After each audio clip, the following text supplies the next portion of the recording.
Hello guys, welcome to my channel review and cook. तर आज आपण कोणत्याही पद्धतीचे रिव्ह्यू न करता आज आपण कुकिंगमध्ये मिरचीचं लोणचं हे आपण पाहणार आहोत. ओके, मिरचीच्या लोणच्यासाठी जास्त काही आपल्याला त्याच्यामध्ये इन्ग्रेडियंट लागणार नाही आहेत. तर फक्त आपण मोजक्याच वस्तूपासून आज मिरचीचे लोणचं आपण घालणार आहेत, ज्याच्यामध्ये आपण नैसर्गिक प्रिझर्वेटिव्हच वापरणार आहोत. त्याच्यामध्ये कोणत्याही प्रकारचं केमिकल आपण वापरणार नाही, ज्यामध्ये आपण गावरान मिरचीचं लोणचं हे बनवणार आहोत. मोस्टली खूप साऱ्या लोकांना हे माहीत नसतं की मिरचीचे लोणचे जे असतात हे हिवाळ्यात घातले जातात आणि आंब्याचे वगैरे जे असतात ते उन्हाळ्यात घातले जातात. तर असं पण थंडीचं सीझन चालू आहे, तर त्यानुसार आता मी जस्ट मार्केटमधून फ्रेश अशा मिरच्या आणलेल्या आहेत. आता ह्याच्यासाठी आपल्याला काय काय लागणार हे अगदी आपण व्यवस्थित बघून घेऊयात. नॅचरल प्रिझर्वेटिव्हमध्ये आपल्याला मीठ, हळद, मोहरी आणि विनेगर न वापरता आपण त्या जागी आपण लिंबू वापरणार आहोत. तर साधारणतः मी एक 8 ते 9 लिंबू घेतलेले आहेत आणि हे 1 किलोची मिरची आहे. त्याच्यामध्ये 200 ग्रॅम हळदीचे पावडर आहे, मोहरी आहे आणि मीठ. आता याच्यामध्ये मीठ आणि हळदीचं प्रमाण जास्त असेल, जेणेकरून ते प्रिझर्व राहील, साधारणतः 1 वर्ष तरी राहील. आणि मिरची घेताना आपण एक गोष्ट लक्षात घ्यायची आहे. हे आता मी व्यवस्थित अजून सॉर्टिंग केलेले नाही आहे. आता हे सॉर्टिंग करताना मी त्याच्यामध्ये काय बघणार, आता ही जी मिरचीची साईज बघताय आपण, ती साधारणतः एक माझ्या बोटापेक्षाही डबल आहे. आणि दुसरी गोष्ट, याचं जे साल्ट आहे ते थोडंसं निब्बर असलं पाहिजे. आणि निब्बर असलेल्या मिरचीच प्रिझर्व करता येतात. तुम्ही कवळ्या मिरच्या आणल्या तर त्याचं लोणचं व्यवस्थित होणार नाही. ओके, तर त्यानुसार तुम्ही मिरची सिलेक्ट करताना ह्या अशा निब्बर असलेल्या मिरच्याच तुम्ही त्या लोणच्यासाठी घ्यायच्या आहेत. ओके, तर आपण सुरुवातीला काय करणार आहोत, हे मिरच्या सॉर्टिंग करणार आहोत आणि ह्याला व्यवस्थित पाण्याने धुवून घेऊन ह्याला आपण म्हणजे ह्या मिरचीचं जे पोट आहे तिथून आपण याला एक काप लावणार आहोत. तर साधारणतः आता सुरुवातीला हे मिरची सॉर्टिंग करून मी याचे एक काप लावून घेते आणि ते एका सुती धुतल्यानंतर एका सुती कॉटन कपड्यावरती त्याला आधी आतरायचं आहे, जेणेकरून काय होईल, यातलं पाणी पूर्ण ऑब्झर्व होईल आणि पाण्याचं एकही थेंब तिथे असू नये. जर पाण्याचा थेंब जरी तिथे एक जरी असेल किंवा मिरच्या जरी ओल्या असतील तर लोणचे व्यवस्थित प्रिझर्व होणार नाही. ते लगेच मग 2-3 महिन्यानंतर खराब व्हायला लागेल. ठीक आहे, तर आपण सुरुवात करूयात. माझ्या मिरच्या सॉर्टिंग करून झालेल्या आहेत. आता हे मी व्यवस्थित धुवून घेते. ह्या माझ्या मिरच्या आणि लिंबू एकत्र धुवून झालेले आहेत, तुम्ही पाहू शकता. आता हे साधारणतः शुभ्र अशा किंवा कोणताही कॉटनचा तुम्ही कपडा घेऊ शकता. मी हे इथे धोतरचं कापड घेतलेलं आहे, जे कॉटन आहे. आणि याच्यामध्ये काय होतं, पाणी व्यवस्थित ऑब्झर्व केलं जातं. आणि यामध्ये ह्या मिरच्या अशा पसरवून घेऊन पूर्ण सुकून घ्यायच्या. याच्यामध्ये पाणीचं एकही थेंब याच्यामध्ये असलं नाही पाहिजे. ठीक आहे, मग हे व्यवस्थित तुम्ही असं वाटल्यास तुम्हाला जर हवं असेल तर तुम्ही असं डीप करून पण हे पुसू शकता, पण नॉर्मल डीप पाहिजे. आणि त्यानंतरनी तुम्ही एक एक असं मिरची घेऊन हे त्याला क्लीन करून तुम्ही डायरेक्ट असं सुकवायला साईडला जरी टाकलं तर लवकर सुकून जातील. ठीक आहे, तर अशा पद्धतीने आपण सगळ्या मिरच्या सुकून घेऊयात. आधी मिरची आपण सुकत घातलेले आहेत, तर त्याच्यासाठी आपण जे आतमध्ये त्याच्या जे टाकणार आहोत मोहरी, ते आपण कांडून घेऊयात. म्हणजे जे आपण नॅचरल प्रिझर्वेटिव्ह जे आहेत तर त्याच्या आता आपण तयार करणार आहोत. फक्त आपल्याला मोहरी एकदा मिक्सरमधून एक सेकंदसाठी तुम्ही फिरून घ्यायचं, म्हणजे जेणेकरून हे 1चे 2 होतील, म्हणजे फुटतील हे. ओके, तर कांडून झाल्यावर आपली मोहरी पावडर अशी दिसते. तर मित्रांनो आणि मैत्रिणींनो, सॉरी, तर याच्यामध्ये ना मिरच्या माझ्या ह्या कट करून झालेल्या आहेत. तर तुम्ही बघू शकता ह्याच्यामध्ये कसा मी काप लावलेला आहे. प्रत्येक मिरचीमध्ये काप लावणं गरजेचं आहे. सो आळस न करता प्रत्येक मिरचीमध्ये तुम्ही अशा पद्धतीने चाकूने एक एक काप लावून घ्या. आणि हे लावून झाल्यानंतरनी त्यामध्ये आपण जे लिंबू घेतले होते ते लिंबू तुम्ही 4 ते 8 शेपमध्ये जसं तुम्हाला योग्य वाटेल ते कट करून घ्या. आता आपण हे मुरवण्यासाठी सगळ्या गोष्टी एकत्र करणार आहोत.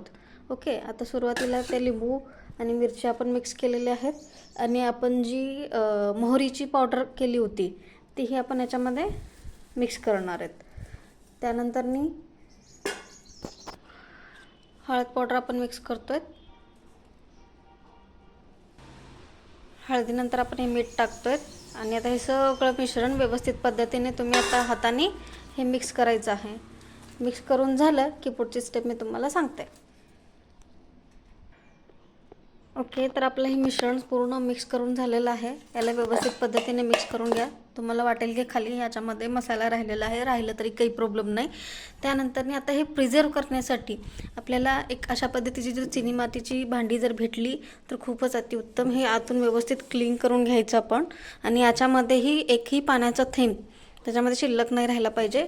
आणि हे आपण आता व्यवस्थित पद्धतीने त्याच्यामध्ये प्रिझर्व करण्यासाठी टाकणार आहोत. तर हे सगळं आपण याच्यामध्ये भरून घेऊयात.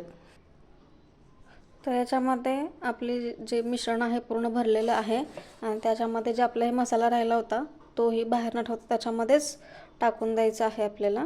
तर बऱ्यापैकी हे अर्ध्याच्या वर भरणी झालेली आहे. आता हे व्यवस्थित प्रिझर्व होण्यासाठी याच्यामध्ये तेल कढवून टाकणं खूप महत्त्वाची टीप आहे. जोपर्यंत तुम्ही तेल कढवून टाकत नाही तोपर्यंत हे मिश्रण एकत्र होऊ शकत नाही आणि ते प्रिझर्व पण होणार नाही. तर त्यासाठी आता आपण एखाद्या एवढ्या मिश्रणासाठी साधारणतः 2 ते 3 वाटी आपण तेल जे आहे ते व्यवस्थित कढवून याच्यामध्ये ॲड करणार आहोत. आता हे कढवलेलं तेल काळजीपूर्वक आपण याच्यामध्ये थोडंसं ॲड करायचं आहे. ॲड करून हे मिश्रण थोडंसं मिक्स करायचं आहे व्यवस्थित.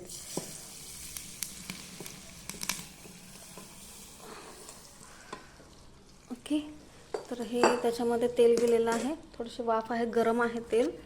आणि आता याच्यामध्ये आपण हात न घालता चमच्याने हे व्यवस्थित मिक्स करून घेणार आहोत. हे मिक्स झाल्यानंतर एक अशा प्रकारचं दिसतं. म्हणजे याच्यामध्ये काय होतं, तेल व्यवस्थित मिक्स होतं आणि इन्ग्रेडियंट जो आहे तो आपण जे मसाले टाकलेले आहेत, मी तुम्हाला एक काढून दाखवते, ते मसाले व्यवस्थित अशा मिरचीला लागतात. ओके, आता याच्यामध्ये घ्यायची काळजी काय, एक तर तुम्ही त्याच्यामध्ये कढवलेलं तेल घालायचं आहे आणि दुसरी गोष्ट याला तुम्ही आता हे जे झाकण आहे हे तुम्ही त्याला बंद करून ठेवायचं आहे आणि साधारणतः आता हे पूर्ण मुरायला 1 महिना तरी लागतो जवळपास. तर या महिन्यामध्ये कंप्लीट 1 ते 1.5 महिन्यामध्ये याला सतत तुम्ही म्हणजे 2 ते 3 दिवस गेले की याला व्यवस्थित हलवून घ्यायचे पूर्ण. म्हणजे मिश्रण पुन्हा एकदा शेक करून घ्यायचं. ज्यांच्याकडे भरणी आहे डायरेक्ट त्यांनी भरणीही शेक केली तरी चालतं. जेणेकरून काय होतं, जे खाली बसलेला मसाला आहे तो वरच्या परत मिरचीला लागून ते व्यवस्थित मुरवलं जातं. आणि दर 4 ते 5 दिवसानंतर याला 1 महिनाभर तुम्ही व्यवस्थित जर हलवलात तर त्याच्यामध्ये काय होतं, व्यवस्थित ते मुरलं जातं. आणि जे विनेगर टाईप जे आपण लिंबू वगैरे घातलेलं आहे, हळद मीठ जे घातलेलं आहे ते मिरचीला व्यवस्थित लागतं. हे याच्यामध्ये महत्त्वाची टीप आहे. आणि हे मिरचीचं लोणचं मुरायला साधारणतः 1 ते 1.5 महिना लागतं. त्यानंतर तुम्ही त्याला तुमच्या जेवणामध्ये इन्क्लूड करू शकता. आणि याचा जर महत्त्वाचा फायदा बघायला गेला तर मिरची खाल्ल्याने हार्ट अटॅकचे प्रमाण पण खूप कमी होतात.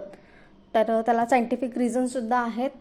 तर हे आरोग्यासाठी चांगलंच आहे. प्लस ज्यांना जिभेचे चोचले पुरवायचे असतात, ज्यांना स्पायसी असं खायचं खूप इच्छा होते, तीव्र इच्छा होते ना जेवताना, तर त्यावेळेस त्यांनी हे इन्क्लूड करू शकतात. या सीझनमध्ये मिळणाऱ्या मिरच्या पण तिखट असतात आणि हे तुम्ही जवळपास वर्ष 1.5 वर्ष संपेपर्यंत तुम्ही वापरू शकता. फक्त त्याच्यामध्ये जे मी सांगितलेले टिप्स आहेत ते तुम्हाला व्यवस्थित पार पाडावे लागतील आणि त्याची काळजी घ्यावी लागेल. तर हे आपलं झालं आहे गावरान मिरचीचं लोणचं. तरी मी याचा रिव्ह्यू तुम्हाला 1-1.5 महिन्यानंतर मी द्यायचा नक्की प्रयत्न करेल. कारण हे मुरणं महत्त्वाचं आहे प्रोसेसपेक्षा पण. कारण जर तुम्ही एवढं सगळं करून ते व्यवस्थित मुरलंच नाही तर त्याला काही अर्थ नाही. तर ओके, तर आपण पुढच्या व्हिडिओमध्ये नक्की भेटूयात आणि नक्की या रेसिपीला ट्राय करा. थंडीच्या दिवसामध्येच हे तुम्ही लोणचे घालू शकता जे तुम्हाला वर्षभर टिकेल. आणि तुम्हाला जर ही प्रोसेस आवडली असेल गावरान लोणच्याची तर प्लीज माझ्या चॅनलला सबस्क्राईब करा आणि पुढच्या व्हिडिओसाठी नक्की शेअर करा, लाईक करा, कमेंट करा, जेणेकरून मलाही पुढचे व्हिडिओ टाकण्यासाठी अगदी म्हणजे उत्साह निर्माण होईल. Okay, thank you so much for the watching.